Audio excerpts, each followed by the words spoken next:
Всем привет, шоу-контент, короче. Mazda CX-7.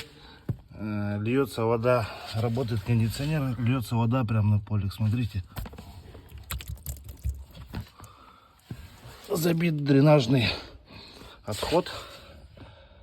Сейчас будем откачивать воду. Блять, до смешного, конечно, но. И чистить дренажное отверстие. Потому что кондиционер не сливается, и все это течет в ноги пассажира и водителя. Вот такие вот проблемы интересные Mazda CX-7.